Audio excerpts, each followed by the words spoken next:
Bam, we are live. Everybody, how you doing? Hey, guy. We made it. And to show you how serious I am that we made it, we're going to look at this. Oh, I'm super serious. We made it. In case you don't know what we're talking about, it's Friday, July 10th in the Big 2-6. Hey, another week down and another couple of days closer to the start of training camp for the Detroit Lions. I believe our statistician Brandy cited 22 days, I think, till training camp kicks off. Guys, we are so close to football, but we're doing the best that we can with it not being, the season. So, of course, the only news really to talk about is former Lions cornerback Terrion Arnold. Terrion, the idiot Arnold, worked out for Texans, received interest from 3 other teams, still fielding interest despite potentially facing life behind bars. We know all the legal stuff. We've beaten that horse into some glow. But we will just kind of poke around at this, and it will be the only news that we will discuss today because it's Friday. It's Friday night. A little bit more of a happy hour type, kicking it down into the lower gear. You know what I mean, guys? We're just kind of kicking it back, cruising. We're going to be watching, voted on by the chat yesterday via a poll. You guys give you three content creators to pick from. You guys opted to go with TubFrog. You guys know we like TubFrog over here, and I took that choice away from you because I am a benevolent dictator. All right, I am fair and just. It is right and just. I went ahead and picked the video for us to watch. We will be watching first versus best pick from every NFL draft since 2010. Wow. Dude, I was 4 years outside of high school. I was 4 years out of high school in the big 2010. Dude, we're going to be kicking it into the Wayback Machine, but I think you guys will enjoy this. I think the age demographic shakes out, and the football IQ of you guys shakes out high enough that it should be entertaining watch for you and for me, for you and for many.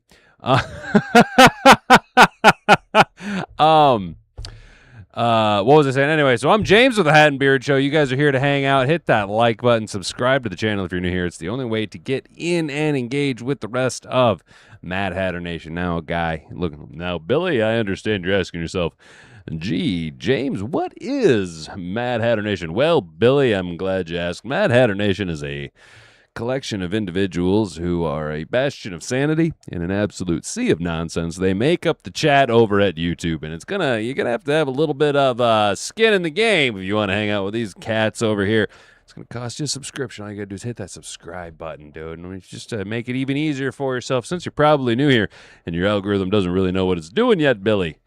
Hit that notification bell. Turn that notification bell on so you can be notified every single time that we go live, Monday through Friday, 7 to 8 p.m. It is, some say, an infinite return on investment, right? And, of course, we are trying to get to that 1,000 subscriber mark. And I mean this in all seriousness.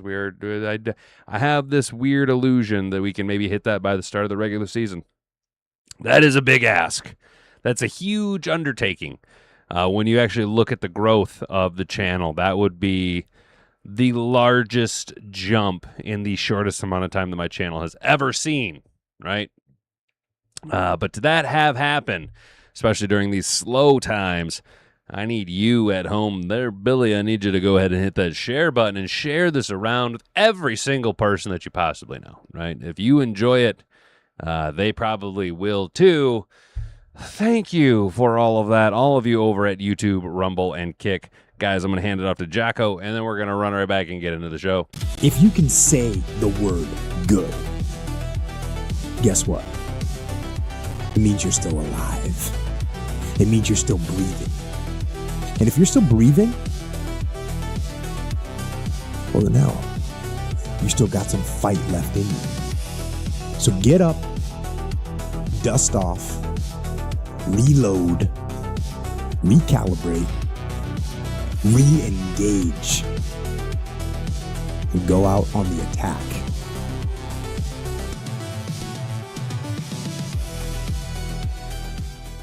All right, who we got hanging out tonight? We got everybody hanging out in the chat tonight. Looks like Raw is doing the same thing. What's up, Mr. Detroit City? I appreciate it, brother. Hopefully you're having a good night. Rick's hanging out. What's going on, man? Hey, Detroit Sports Talk was in early. Raw says, yes, sir. Just cracking some Miller lattes and enjoying some grilling. My guy, I will drink to that. I, of course, am enjoying a couple Miller lattes myself. Grilling, though, I'm gonna go with the easy dinner tonight. Grilling, we're gonna save. I'm gonna do some grilling Sunday night. Gonna do a little batch grilling for the week. But dude, you have a good time with that. It's been a long week for me here, bud. Didn't feel like sweating over a grill tonight. You know what I'm saying? Plus, by the time we get done, it's a little late, dude. And I'm a tired little lad, dude. I might be a little lad who loves berries and cream, but come the end of the week, I'm fucking tired, dude. I know that didn't rhyme, but, no one ever accused me of being Slim Shady.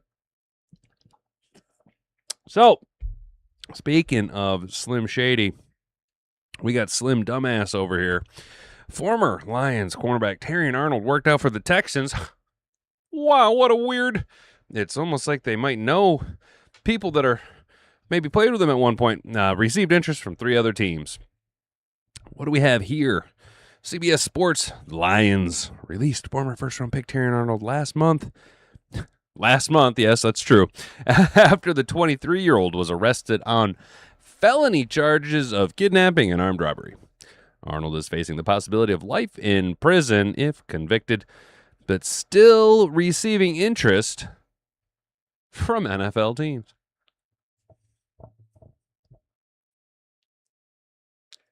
My guy.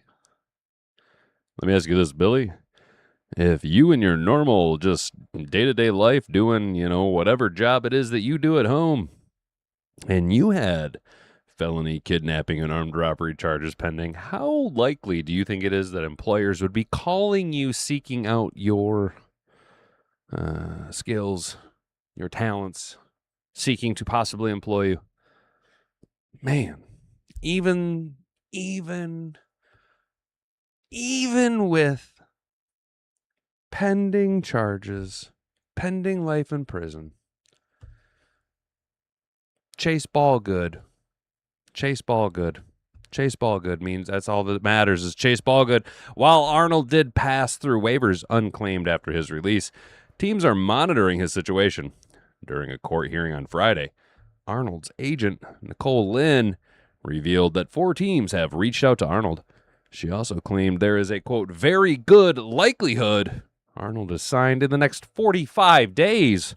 According to Dave Brisket from the Detroit Free Press, Lynn testified that the Indianapolis Colts, you guys, hey, shout out Chat. Chat, you called it.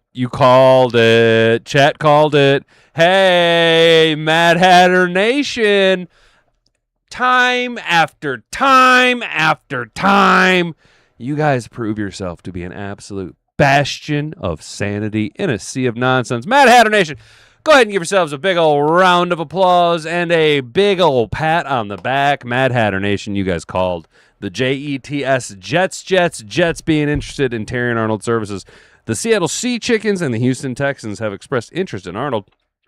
The defensive back has even completed a workout with the Texans and has a visit scheduled with another team. Probably the Jets.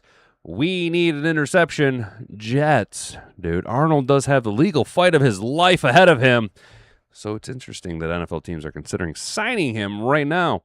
The Alabama product has played in 24 games over 2 seasons, recorded 91 tackles, 18 passes defended, and 1 interception. Arnold was slated to battle for a starting job with the Lions in training camp, but he had his fair share of on-field struggles. Yeah, that's putting it lightly. He was one of the most penalized defenders with 11 as a rookie in 2024, and then played in just 8 games this past season due to his shoulder injury. In terms of potential landing spots, the Texans would be a fantastic one for the young defensive back. Houston boasted the number one defense in the NFL last year with 227.2 total yards surrendered per game and number two scoring defense with 17.4 points per game. Derek Stingley Jr. and Kamari Lassiter are Houston's top two cornerbacks, but Arnold would provide solid depth. I don't know about that. Do you guys think, would you really call having Terrion Arnold solid depth? All right, let's be honest. We've seen enough. They are who we thought they are. You know what I'm saying? Like, bro, the reigning Super Bowl champions, the Sea Chickens, would also be another soft landing spot for the troubled Arnold. This unit ranked number one in scoring defense last season with 17.2 points per game and famously crushed Drake May and the New England Patriots in the final game of the season. Mike McDonald's defense actually allowed 0 points and 78 total yards in just the first five first downs through the first 3 quarters of the Super Bowl. Damn, I'm dumb at reading. NFL teams may be keeping tabs on Arnold, but the allegations he's facing are disturbing. If you guys really want to regurgitate what's going on, you can click the link in the description down below. I don't feel like regurgitating and just consistently talking time after time after time about Terrion Arnold and his dumbassery, dude. I just don't have it in me. I'm too busy fucking around my microphone. You know what I mean? I'm just too busy tooting around chat. I'm going to send it on over to the chat for a couple minutes and just kind of yuck it up with you guys before we get into this TubFrog video. How we feeling? Happy Friday, Mad Hatter Nation. So glad the weekend. Yes, Mom, I agree. I actually think I might have been driving behind you this afternoon. I was over on the west side doing something. Got out of work a little early, fellas. Got out of work a little early. And, I understand, not getting your full hours some weeks and guys and stuff. But, here's the thing, fellas. Like, right now, it's kind of nice to have some built-in, lax weeks in the middle of the summer. You know what I mean? I'm not going to be too mad about it, so, it's nice to have a little, little 5 hour and scoot. You know what I'm saying? Little 5 hour and scoot. Got a couple things accomplished. Got a little 5 hours. I got some clarification. That's most importantly. Got some communication cleared up. Things will be moving forward. Looking good in the neighborhood. Take all his money and throw him in a cell, says Mr. Detroit City. Yeah, I'm not against that, dude, if we're being honest. Like, almost like some fans know what they're talking about. Dude, isn't that crazy? Raw? It's like sometimes the wisdom of the crowd, especially a very specific segment of the Lions crowd, that is the faction that is, of course, Mad Hatter Nation. Guys, subscribe to the channel to become a part of Mad Hatter Nation. If you're not part of Mad Hatter Nation, you're missing out, dude. Like, I don't know what you're doing with other channels. I mean, we're the best. And I'm not even saying it. I can show you comments on videos. Some call us the best Lions podcast on the entire internet. Look, I'm just saying. You might want to be a part of that, dude. It might be a fun time. You know what I'm saying? You might enjoy it, dude. Stingley and TA would be a hell of a duo. Raw, although I don't disagree with you, I think I would be more inclined to agree with you that the idea of Stingley with pre-NFL TA would make a good duo. But is Stingley really going to be able, is the defense going to do enough to make up for the minimal one penalty a game that's going to cost them a drive extending third down? You know what I'm saying? Because we're Lions fans and we've watched him for 2 years now when he's on the field, not dinged up going, oh, I'm hurt, man. We know that TA is good for 3rd and 29, because Will Anderson Jr. and Daniil Hunter, right? Because of those two. TA and is going to then just play grab ass with a wide receiver downfield, and it's going to cost him. You know what I'm saying? Appreciate the super chat, Raw. Thank you so much, bud. I still like TA as a corner. Character issues aside, that's fair, dude. You can separate the talent from the art from the artist in this situation. That's not wrong. Honestly, so I was kind of eyeballing the idea. This is pre-legal troubles for TA. I was kind of already in this idea of, I don't know if TA can play man in the Lions system. I was kind of in my head trying to project what he would play like as like a safety, because he is kind of long, and if he's not required to just play straight up man coverage but can just kind of lurk, he is athletic, So I was like, maybe he could play a little safety action in a pinch, but it's not something we need to worry about. Text says a vending machine stolen from their practice facility, so I guess they're bringing in Terrion Arnold to sort it out. Marcus, I'm going to have to go ahead and pin that one, dude. Give yourself a little POB on that one, a little pat on the back with that one. That's a good one, dude. That's a good one. That's a good one. I like that. That's good, Marcus. That is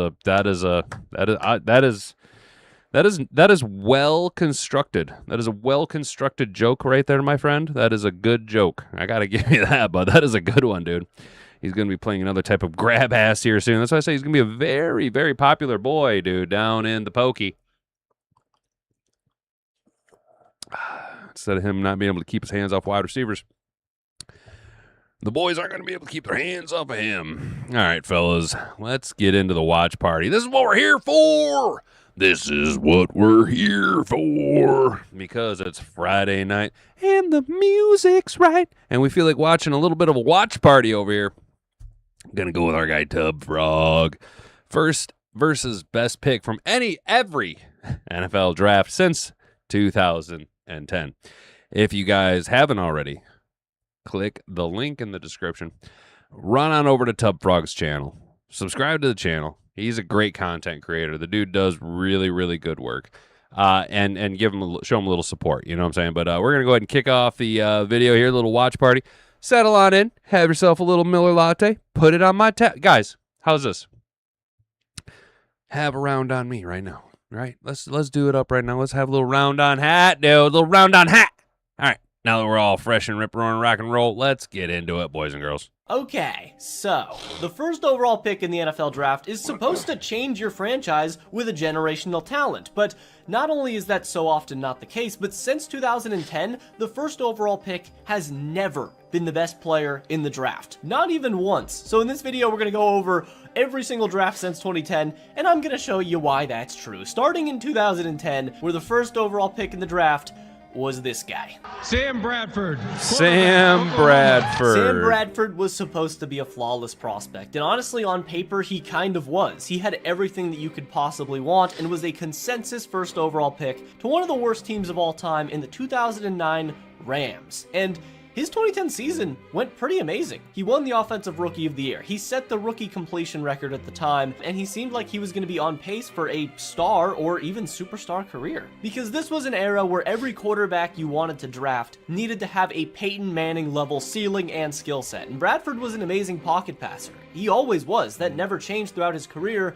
But injuries just slowly creeped in and zapped him of all of his potential. But that still didn't stop people from giving him another chance. And although he tore his ACL twice with the Rams, he ended up finishing his career with over $130 million in earnings. Philly gave him a shot, and he was supposed to be their franchise. Then he got hurt and sucked. Minnesota gave him another chance, and then he got hurt, sucked, and Case Keenum fucking took him to the NFC Championship game. So yeah, Sam Bradford ended up getting injured a lot, and was never able to even come close to his potential, and wasn't even remotely in the same stratosphere as the best player from this draft, Trent Williams. Where do I even start with big Trent Williams? Now, this is going to be the only time in this entire video that a lineman is the best player in the class, which should just show you how ridiculous Trent Williams was and still is to this very moment.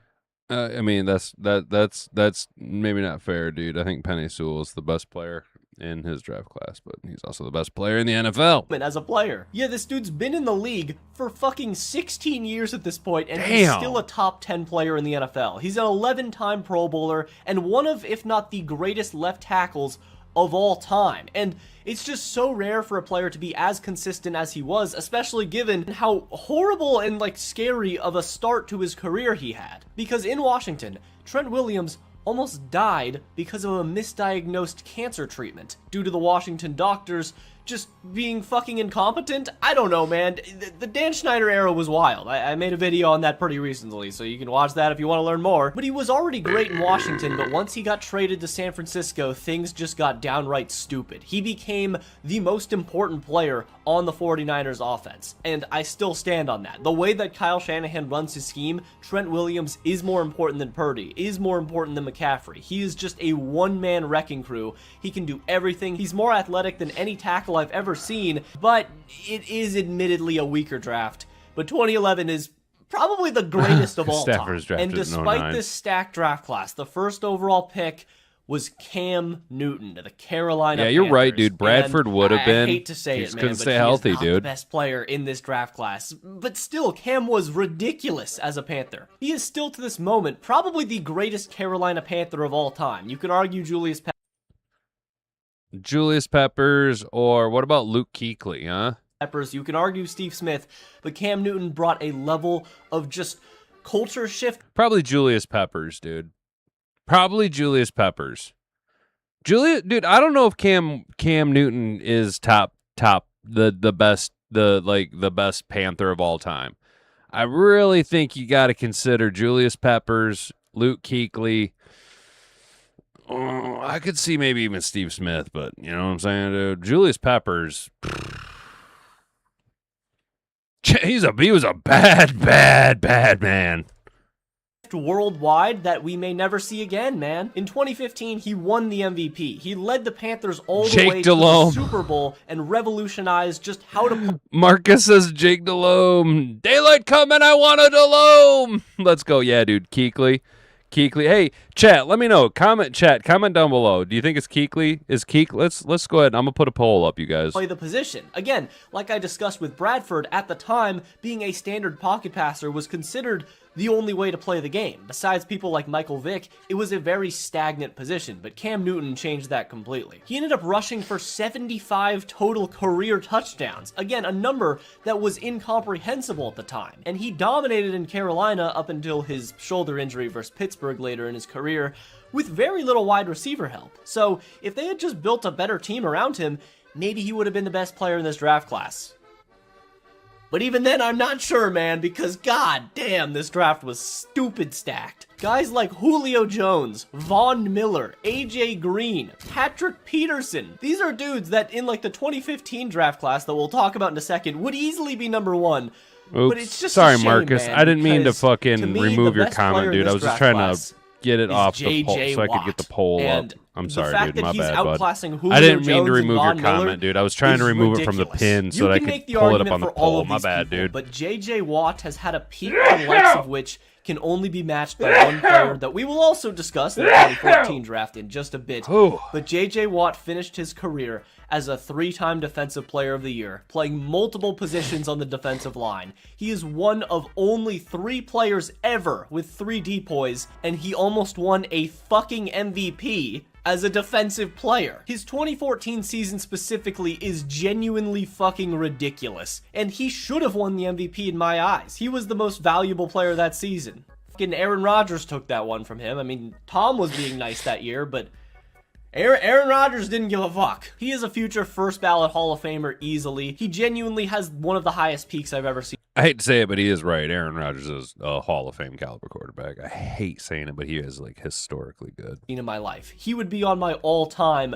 NFL defensive team for sure. He and again, the next guy we'll discuss in a second are genuinely the best players that I've ever seen in my life. So, J.J. Watt is the best player from the 2011 draft class. And now we get into the 2012 class, where people are going to be a little upset at me, I believe. Because in the 2012 draft, the first overall pick Andrew Luck was... Andrew Luck. Andrew Luck went first overall to the Indianapolis Colts. Suck and for out Luck. of Stanford, he was and still is probably the greatest prospect of all time. He had zero flaws as a leader, as a student of the game, as a pure passer. There was not a single trait that Andrew Luck did not possess, and he was a surefire 100%. You guys think he's right about that? He might be right, dude. Andrew Luck, dude, might have been the best, like, pure prospect, like, that we've seen maybe ever. Thing in the NFL. And yeah, he was amazing, man. He was great. He led the Colts to the playoffs 4 times despite having little help outside of T.Y. Hilton and poor defenses for the most part. But his story is really just a tragedy. He ended up playing through so many injuries, whether that be on his own accord or the Colts organization pressuring him. We still don't have the details to this very day, but all of that combined to ruin one of the best players of the 2010s, as he retired at just the age of 29 due to constant injuries, and by the time he gave his retirement presser, he was just a broken man. And I also want it to be said that I do believe Andrew Luck's abilities are slightly overrated in hindsight. Because of the what-if factor, people tend to overrate him just a little bit. He was amazing. He was a top 7 quarterback in the league, like on Justin Herbert level status, like in today's league. He was amazing. Fantastic. But I don't believe he was the best player from this draft.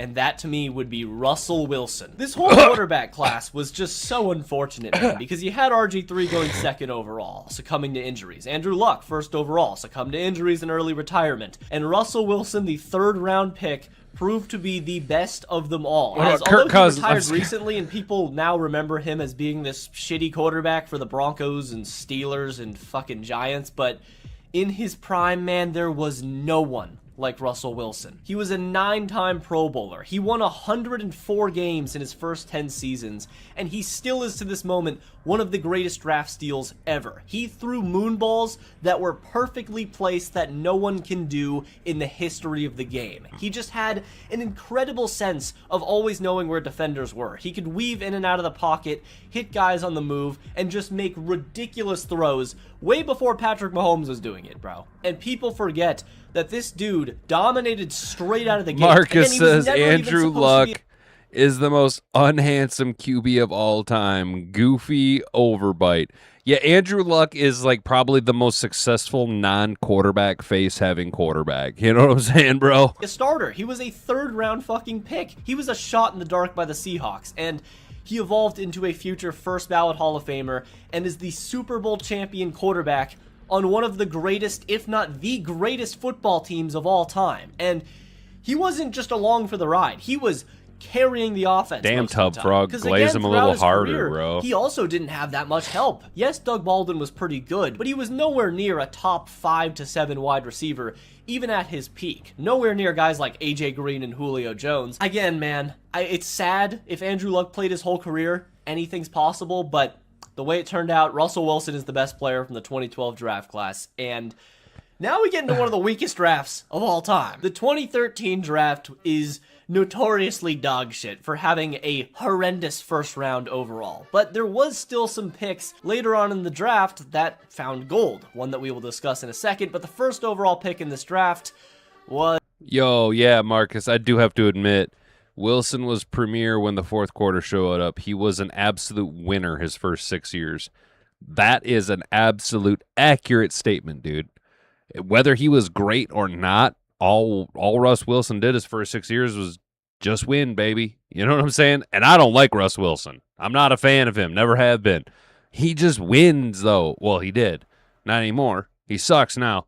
And that's why he retired. But you know what I'm saying? He just won. He just won in college. He won in the pros. He just won. He just whether it was a system QB or not, he just stacked wins, dude.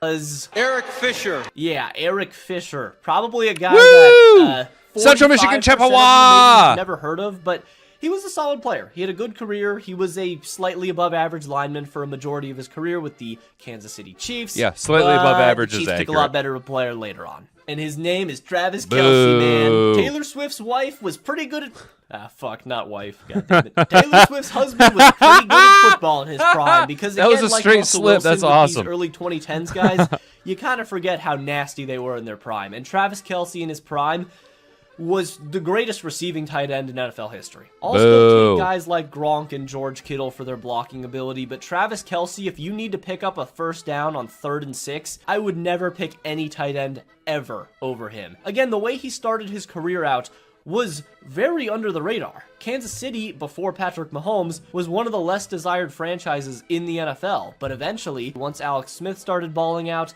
and Travis Kelce and Tyreek Hill got going, the offense was cooking, and Kelce just started stacking 1,000-yard seasons like we've never seen before. He had 7 straight 1,000-yard seasons. Damn. Unbelievable stuff. The fucking consistency he showed was downright stupid. He became their top weapon at all points in the field, and it was a perfect complement to Tyreek Hill in their prime. And then once they got Mahomes, things were just fucking illegal at that point. So as the 63rd overall pick, he became a guy who changed the position overall, and still to this very moment is a good NFL player. So the longevity aspect is there, the peak is there, he's a multiple-time Super Bowl champion. He's a top 2 to 3 tight end of all time, and that will never change. So I think he's clearly the best player from this draft class. turd And in the tight end. 2014 draft, we can finally discuss the man that I was alluding to earlier with J.J. Watt. But first, the first overall pick also happened, and this year, it was Jadeveon Clowney. Jadeveon Clowney was supposed to break the NFL. At South Carolina, he genuinely made men look like little boys. So hopefully this was going to translate to the NFL, right? I mean, it sort of did. It kinda. Clowney was a solid player for a majority of his career, but dealt with injuries, and although he was elite at getting sacks, he was never the greatest run stopper and just kind of went all out recklessly in a lot of plays, which coaches did not exactly love. But he did join J.J. Watt, and the two of them formed a very, very scary core. Didn't he also play with Mario Williams for a little Texans bit? Team. So yes, he was an amazing player. He was probably top 7 to 5 in this draft class. Nowhere near a bust. But when the greatest fucking player at your position and a top 10 player of all time is in your draft class, I'm sorry, bro. It ain't your fault, but you're nowhere near number 1. Because at the 13th overall pick, there you go, St. Raw. Louis and now Los Angeles Rams selected Aaron Donald, the greatest defensive tackle in NFL history. I just made a video on the man, but still, bro, his stats don't add up. This is a defensive tackle that was triple teamed on damn near every play, and that was needed just to stop him from wrecking the play by himself. He made 8 first-team All-Pros, was a Pro Bowler every single season of his career, a 3-time Defensive Player of the Year, a Super Bowl champion, and he might come back and join Myles Garrett. And if that man comes back, then all of you who didn't get to bear witness to that just like cocaine bear in his prime, then you are going to watch magic happen. I really hope he does, for your entertainment's sake if you haven't seen him, but for the integrity of the league, that is a horrible thing to go down. So this one's not even close, man. We may never see another player like Aaron Donald again. The dude is built like a fucking fire hydrant. He is easily the best player from the 2014 NFL draft. And now we get into the 2015 draft, where this is probably, or at least to this very moment, the weakest draft class since 2010. Hell yeah, Gonzalez is way better than Kelce. With Jameis Winston. famous Jameis Winston, man. It's such an interesting player, as he came out of Florida State, but wasn't the consensus first overall pick. It was kind of a coin flip between him and Marcus Mariota. While more people did prefer Winston, Marcus Mariota's leadership skills and just ability to read the field were supposed to be a little bit better. Jameis just had unbelievable arm strength, and yeah, that did translate to the NFL at least. Jameis Winston just hucked the ball all over the field without any care, which produced a very entertaining style of football, but you're not winning a Super Bowl with Jameis Winston, as the 2019 and 2020 Bucs showed pretty clearly. But after being a solid player in Tampa Bay for a lot of his career, in 2019, he led the NFL in passing yards, but also had 30 touchdowns and 30 interceptions in one of the most poetic seasons you will ever see in your life, with the last pass of the season being an interception to get 30, which was taken back to the house in a loss. Only Jameis, bro. And since then, he was supposed to be the heir to Drew Brees in New Orleans, but injuries derailed that, and he's been a backup ever since, just filling in Cleveland and New York, providing some entertainment at a random 1 p.m. Sunday game, which is very appreciated, but yeah, it's not going to get you the title of the best player in this draft class. So yeah, like I said, this was a weak draft. And Jameis. this is the one I'm the least confident on, because you got people like Stephon Diggs. You got Leonard Williams, who have both been pretty consistent and good. But I'm going to go with Danielle Hunter, which is probably really surprising to a lot of you. And Bro, yeah, what honestly, are you I high didn't even know on, Danielle dude? Hunter was this Leonard old, Williams. But he's still playing at an elite level right now, whereas guys like Stephon Diggs have completely fallen off. And although Leonard Williams is still really good, he was mid to average for about 7 straight years in the middle of his career. So I'm going to dock him points for that, whereas Danielle Hunter, besides his injured season... That's fair. That's a fair assessment. He was kind of mid to good for a good chunk of his career. Well, Danielle Hunter has kind of flirted with borderline being an elite edge rusher the majority of his career. Has been amazing. He's provided that consistency level that still is valued to this moment on a top 3 defense in the league in the Texans. And this isn't even talking about how dominant he was for the Minnesota Vikings. He got them to an NFC Championship game, and as a 3rd-round pick who entered the league at just the age of 20, I'm not sure he could do any better. He has multiple double-digit sack seasons, and he is not slowing down anytime soon. So I want to reward the consistency and longevity of Danielle Hunter, man. Congratulations to him, but that's what I'm saying, man. Like, how is Julio Jones and Von Miller not the best player of their class, and then we have Danielle Hunter? Again, no disrespect, but kind of crazy, kind of wild. And then we get back on track with another pretty good draft class in 2016, where the first overall pick was Jared Goff. Jared Goff went first overall to the Rams. Let's and out of Cal, go! he JG16 for MVP! Jared Goff, the best quarterback in football. revitalized the Rams successfully. All right, let's ignore his rookie season and blame it all on Jeff Fisher. But once Sean McVay came over to the Rams, everything changed for the better for Goff. Genuinely, he was one of the worst rookies of all time, but still, he became the engine to one of the best modern offenses we've seen. And Sean McVay, Todd Gurley, Robert Woods, Cooper Kupp, all those guys brought a fun offense to LA, and it took them all the way to the Goddamn Super Bowl, hippies. What up, Brent where Supreme? Tom just decided that that was not going to go any further, and they got fucking smacked in one of the most boring Super Bowls ever. And after a few more years in LA, it was clear to the Rams front office that Jared Goff, although was a good, solid quarterback, he's not a Super Bowl level guy. Boo. Yes, he is. He wasn't, and shipped him off to the Lions, along with multiple first-round picks for Matthew Stafford. And that gamble has proved off to be one of the greatest win-win trades in NFL history. Because while the Rams got a Super Bowl with Matthew Stafford, who, yes, is a lot better than Jared Goff, Goff proved to be an amazing quarterback in Detroit. As alongside another genius mastermind in Ben Johnson, the Lions had, again, one of the greatest modern offenses ever, specifically in 2024, where with Jahmyr Gibbs, Amon-Ra, and a ridiculous offensive line, Goff proved to be one of the most efficient quarterbacks in the league, and still to this day, I would say he is easily a top 12 quarterback in the league. So he's carved out a very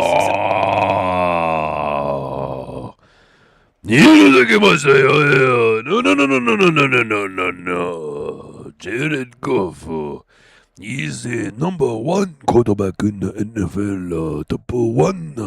Number 1, Jared Goff. JG16 for MVP. successful career. But again, man, when there is just a absolute demon in your draft class, what are you gonna do? This is, again, another tough one, though, because you have guys like Dak Prescott, you have Jalen Ramsey, but Tyreek Hill Cheetah, is a one-of-one anomaly NFL player. He's also an anomaly in the sense that he was just so you guys know, I think he's going a little hard on Chef's players, like glazing them a little bit. TubFrog is a Raiders fan, so he has to watch the Chefs twice a year, dude. 5th-round pick for off-the-field reasons only, and throughout his career, he would be plagued with a ton of off-the-field controversies, all of which are pretty horrible to look into. Yeah, this guy does have shirtless pictures of Tom. Yeah, he loves Tom Brady. He was allowed to play in the NFL. He loves Tom but Brady. He's really good at football, man. He is a future Hall of Famer and has been elite every single season of his career he was given a chance. With Alex Smith, he dominated. With Patrick Mahomes, he became unguardable. With Tua and Mike McDaniel, he became the first NFL player to have multiple 1,700 plus yard seasons. And he was on pace to get 2,000 yards in a year. So yeah, future Hall of Famer, probably, unless something else happens off the field, which it probably will, but yeah, just an unbelievable player.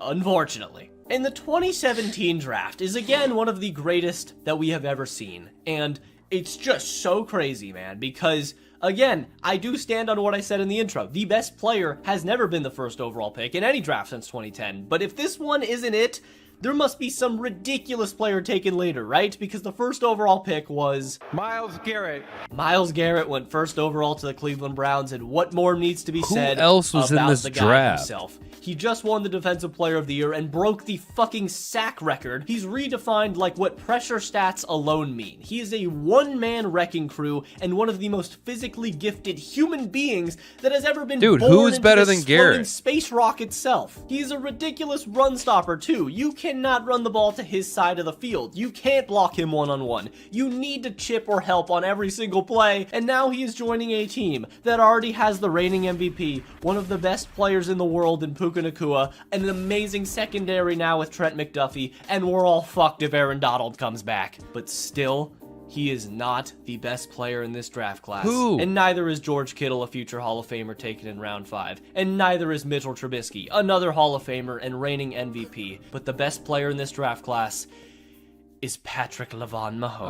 Oh, yeah, Do no I shit. need to discuss Mahomes what is in Patrick the same Mahomes draft has class done as in Myles his career? Garrett. No He is a shit. 3-time Super Bowl champion, the best player on the modern dynasty Kansas City Chiefs. He has multiple MVPs. He can make Bro, doesn't it feel like Myles Garrett and Patrick Mahomes are like many years apart? Like, I feel like they are taken many years apart. Also, look at that terrible place to pause on Mahomes. He's like, I'm gay frog. any throw on the field. There is no quarterback better in the history of the game at converting 3rd and 4s. He has already entered GOAT conversations and is a top 20 player of all time before he has even hit his early 30s. The dude is 30 years old right now. It's just unfair, bro. I'm not trying to dunk on Daniil Hunter, but Myles Garrett not being the best player in his draft class is a crime. Mahomes ruined it, man. He ruined it That's all. wild. But before we continue, this video is sponsored a bit away. We're then right now. So as we look at all these, you have the Boom, look at resources that. necessary. But with that, let's get Sorry, back to the bud. video. No ads And for the you. all-time drafts just keep on going because in 2018 we got another stacked quarterback class highlighted by the first overall pick, who was Baker Mayfield. Wow. Baker Mayfield went first overall to the Browns and was set to be sacrificed to another barren quarterback wasteland. But he was amazing, especially early on in Cleveland, as he broke the rookie touchdown record in a season where he was wasn't even fun in supposed to be Cleveland. starting, but Tyrod Taylor fucking died again, so of course it worked out that way. He ended up leading the Browns to the playoffs in 2020, and was amazing for them until they forced him to play through injury, threw him to the curb, and then gave Deshaun Watson $240 fucking million, which worked out great for them. Honestly, no complaints for Baker Mayfield, because he didn't let that discourage him. He ended up getting a career revival in the Rams after a game we will not discuss. He then goes to Tampa Bay and is their franchise quarterback, still to this moment being one of the most underrated QBs in the league. Oh, that would But suck, Brent. as much I as we agree. all love Baker, he ain't the best QB in this draft class, I tell you what. And You neither know- is Josh Allen. Jack, that's a good point. Garrett was sent to exile in Cleveland, and Mahomes was worshipped by the media. Accurate, dude. Accurate. And neither is Fred Warner, 2 first-ballot Hall of Famers in 15 years.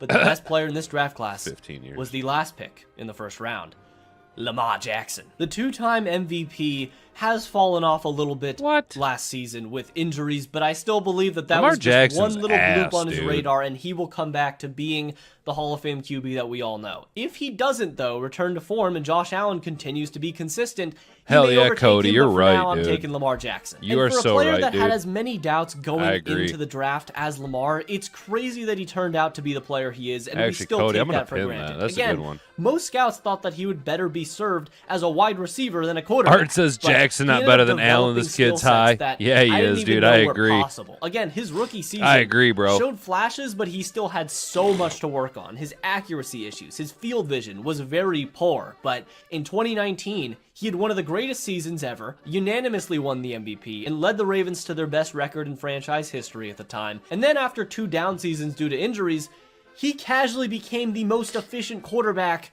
since Aaron Rodgers in his prime. He was ridiculous in 2023, ridiculous in 2024, and got robbed of an MVP. And in 2025, he was good until injuries also ended his season and then forced him to play through it just to give the Ravens a chance to play in the playoffs. So Yeah, Lamar Jackson is still a top 3 player in the league when healthy, and one of the best quarterbacks of all time. He just needs to get a Super Bowl win, man. But I don't know, bro. Wrong. I think if he gets healthy, TubFrog.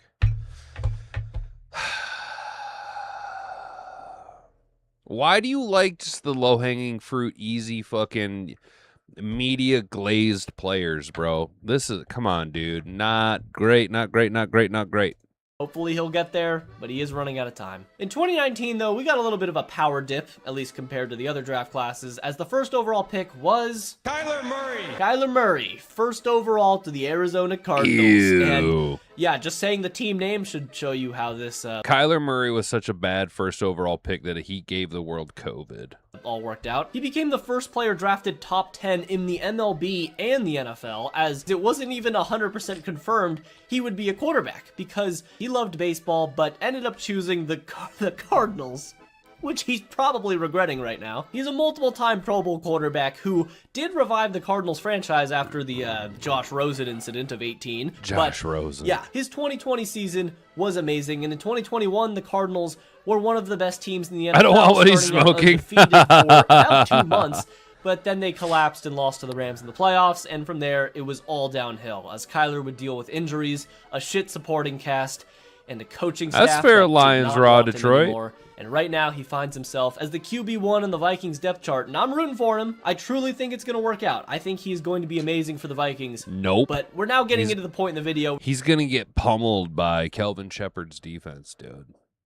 The buzzsaw that's being built in Detroit. Where the jury is still out in a lot of these guys, but he's not the best player in this draft class. To me, this is a toss-up between either the second overall pick in the draft and the 106th pick in the draft, Nick Bosa and Max Crosby. And maybe I'm a little biased, maybe. Max Crosby. I definitely am, but just due to Max Crosby having very little injuries throughout his career, being consistent, and just playing at a Max Crosby is literally Tom McDonald of the NFL. ridiculously high level while being a better run stopper than Nick Bosa, I think Max Crosby's a little better. Again, 106th overall pick Max Crosby is better than Nick Bosa and every player in this draft class. That is insane. And as a walk-on on Eastern Michigan, that makes it all the more impressive. He has a higher motor than any player I've ever seen in my life. This dude is not being taken off the field unless he's dragged off of it. And I just remember watching Hard Knocks all the way back when he was drafted. When he broke his arm and just played through it, man,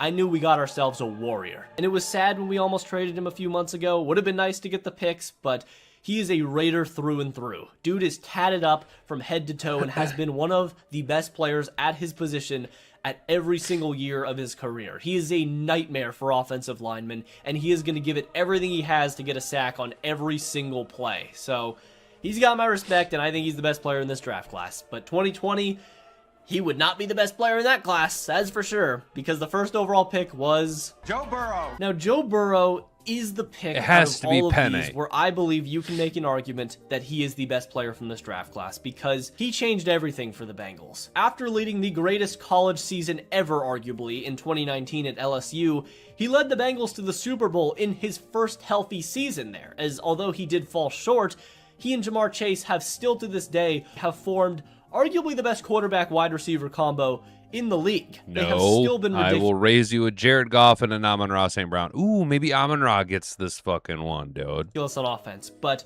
his offensive line and defenses have consistently Amon-Ra's got to be the best player in this I class. think his teammate has been a little bit better than him. And not even Jamar Chase. Not Jalen Hurts, too, who has won a Super Bowl and a Super Bowl MVP. But Justin Jefferson still, I think, is the best wide receiver in the league. And it's not his fault he's had Nick Mullins and J.J. McCarthy throwing him the ball. So I will die on this fucking hill. Justin Jefferson is better than everyone. And like I said with Kyler, I think this year he's going to prove to everyone why he's still the best. Because even though he has had Nick Mullins and Kirk Cousins being the best quarterback throwing the fucking football, he has still broken records at every point in his career. He was the fastest player ever to reach 5,000 receiving yards, and he is easily on a Hall of Fame trajectory. He's about already. to have a Julio He Jones broke style receiving career, rookie though. records and has consistently. Yes, Brent Supreme. Penei Sewell is the best player in football.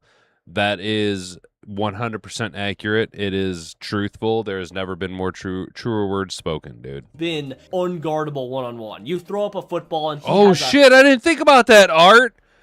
Oh, shit. Dude, yeah, bro. Little Spud has the inside track on Murray, dude. Bro, I didn't even think about that, dude. Sneaky Art. Also, shout out, Art. I haven't seen you in a little bit, dude. I'm glad to see you're all right, bro. Glad you're hanging out, my guy, dude. Welcome, dude. Or not welcome, but I'm glad you're hanging out with us, dude. I know with the shift to the nighttime show, it's been kind of hard to, get everybody in here at one place, dude. I'm glad you're hanging out, dude. at least fucking 25% chance of coming down with it with like 2 fingers. So to me, Justin Jefferson is the best player in this class, but if you want to say Joe Burrow, I'm not mad at you. I just slightly disagree. In 2021, the first overall pick went to the Jacksonville Jaguars, and they took this guy. Trevor Lawrence. Trevor Lawrence out of Clemson was, much like Andrew Luck, supposed to be a generational flawless prospect. But unfortunately for him, he got to play for Urban fucking Meyer. And after Urban Meyer did an incredible job of trying to destroy his fucking development, Doug Peterson came in and revitalized his career and his confidence, as he won a playoff game versus the Chargers after being down 27-0. And even recently with Liam Cohen, he also brought his career trajectory to another level, as Trevor Lawrence finished 3rd in MVP voting and led one of the most efficient offenses in football. It's just a shame they had to go against fucking Josh Allen playing a perfect football game. So Trevor Lawrence is great, easily a top 2 to 3 player in this draft class, but Micah Parsons is better. I'm sorry, he is. Because Trevor Lawrence did have a slow start to his career. For the first, 3 or 4 years, people were wondering when he was going to take that leap. And although he did last year, from day one, Micah Parsons was a superstar. He was a multiple-time All-Pro before the age of 26. He can play all over the line, do anything, and wreck the game from any disrespect. angle. He is, again, much like Aaron Donald, much like Myles Garrett, unblockable one-on-one. He will destroy a game if you do not give him your full attention. And although he is coming off a devastating injury and is going to miss the first few months of the 2026-27 season, I think he deserves the respect of being so dominant for so many years already, and I don't think this injury is going to be career-altering, so I think Micah Parsons is still the best player from this draft class. But people like Amon-Ra do deserve a shout-out, for sure. And now we get into the 2022 draft, where at least we got again, a shout-out. Things get very subjective because these players just haven't had a ton of time of playing on the field. But the first overall pick was Trayvon Walker. Trayvon Walker, one of the most forgettable first-round picks of all time, honestly, but still a very impactful player. He is a freak athletically, and still developing on the Jaguars' defensive line, as he was an extremely moldable prospect going into the league. But I he's agree, very good. Jack. He's a top 3 player on their defense, not on the level of Josh Hines-Allen, but at times he can eclipse everyone on the field. He can take over games, but not like Aiden Hutchinson, man. Aiden Hutchinson has been ridiculous when he's healthy, because in 2024, he suffered... You say that like he misses a ton of time with injury. My man's had 1 injury. Fuck off, TubFrog. a season-ending injury, but easily would have gone on to win the Defensive Player of the Year that season, I believe, if he finished out that season. And if he stayed healthy too, I think the Lions might have won the Super Bowl that year. But it didn't work out that way, and instead he just has to settle for being the franchise cornerstone for the Lions defense. He is a one-man wrecking crew and can take over games just as good as anyone in the league. And there are other great candidates for this. Brock Purdy was a, per value, the best fucking pick of all time. Derek Stingley has been a top 2 to 3 corner in the league, but Aiden Hutchinson deserves a lot of respect in my opinion. Thank you, in dude. 2023, Finally. the first overall pick was very divisive, but it ended up being Bryce Young. Bryce Young to the Carolina Panthers. Again, this was a toss-up between Bryce Young and CJ Stroud, and much like past drafts, with guys like Robert Griffin III and Andrew Luck, Ryan Leaf and Peyton Manning, these two quarterbacks... Yeah, dude, Art, exactly. He broke his fucking leg off of another man's, full-ass body, dude. When healthy, he doesn't miss time. That was a freak injury, dude. I agree, Jack. He's not really selling me on his opinions. You know what? TubFrog is doing, it's the off-season, guys. It's filler material. Why do you think we're watching this, bro? Are forever going to have their careers intertwined. And although Bryce Young has been very inconsistent, again, it's still way too young to judge these guys. he has shown small flashes. Last season versus the Rams in the wild card, he was very, very good. He impressed me a ton, but he is still pretty much the smallest quarterback in the league and easily the smallest number 1 overall pick in the modern era. But still, he has a lot of traits to overcome his flaws. I'm just not sure it can translate to a starter quarterback level in the league, and he ain't number 1.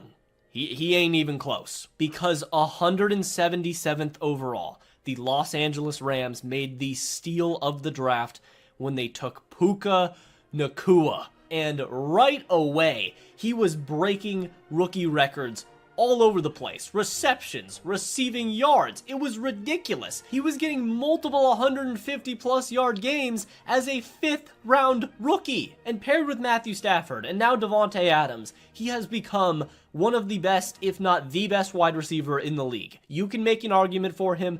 I would probably say he's still a little bit behind Jefferson, but, you know, he just has a mental connection with Matthew Stafford that is so hard to guard. He can do everything. He can give you a jet sweep and pick up 14 yards. He can run an unguardable hitch route. He can run a dig route that will pick up at least 20 yards if you're not triple Can you tell this guy's on the West Coast and gets to see all the West Coast games? The only thing that can stop him is himself. He loves these West Coast guys. He's doing a pretty good job of that, so he might fumble this title in the future. But for now, he keeps it.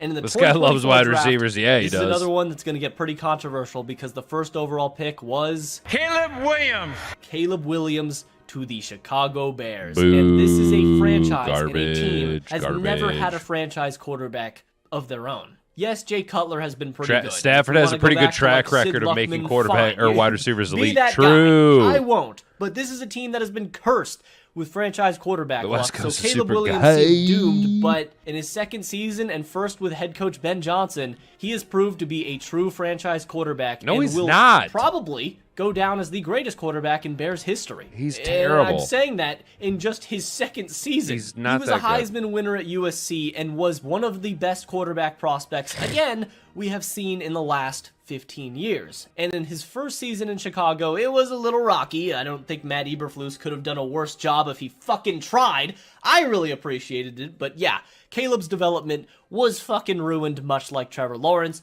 But Ben Johnson came in his second season, and the Bears had one of the most magical years of all time. Just ridiculous games left and right. The Bengals game, sucks. the Packers game, both of them. The Rams game, and specifically Caleb Williams, had one of the greatest plays in NFL history in a loss. But he made the Madden cover. That's all fine and fucking dandy, but the third overall pick was in the Super Bowl. So I'm going to go with him. This is a really tough one because in a redraft, I don't think the Bears would rather have any player than Caleb Williams, but Drake May, to this point, through his first 2 years in the league, has been the best player from this draft class. He just had an MVP-type season, almost winning it by just a few votes, lost out to Matthew Stafford, and took his team all the way to the Super Bowl. Yes, he struggled in the playoffs, but he had to run the gauntlet against More the like fucking Caleb Chargers Williams, defense, the Texans, Giggly the Jiggly Broncos, Williams, and the Seahawks. All of which he's pretty even much any spread eagle on the struggled. Madden So cover. I'm Brent, giving him I some won't slack, able to and be he able to still had one of the unsee most that, dude. efficient seasons ever. He mastered Josh Excuse me.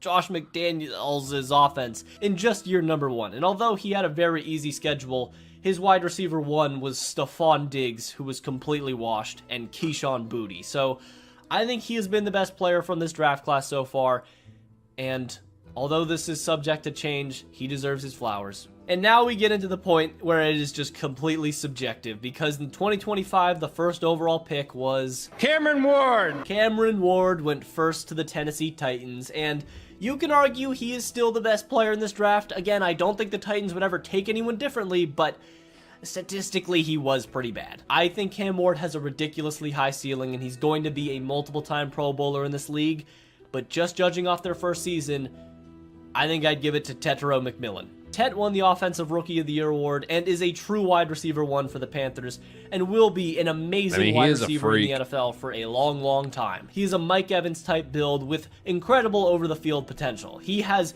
every single thing that you could want in a wide receiver one, so I'm going to give it to him. Cody, but I again, agree. Literally way any too early to season decide could be on the this. last And in of Giggle Williams' 2026, career. He's so the Las mentally Vegas weak. Raiders Yeah, dude.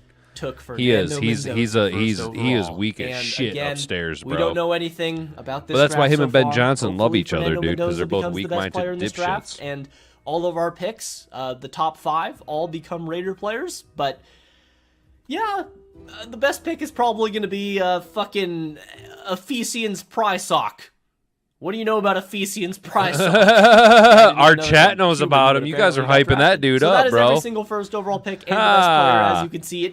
I'm not It wasn't lying. a bad video, TubFrog. Wasn't bad, but you were kind of weak in your presentation of information, and you got a little glazy on wide receivers and West Coast guys, but we all have our biases, dude. It is what it is, and it's the offseason. We got to have a bunch of filler material while we get ever so closer to the start of training camp. The start of training camp means we get more information, and then, we are just a few weeks away then from the start of the regular season, guys. So make sure that you're locked and loaded and subscribe to the channel or hit that notification bell so you can be notified when we go live Monday through Friday, 7 to 8 p.m. right here at YouTube, Rumble, and Kick.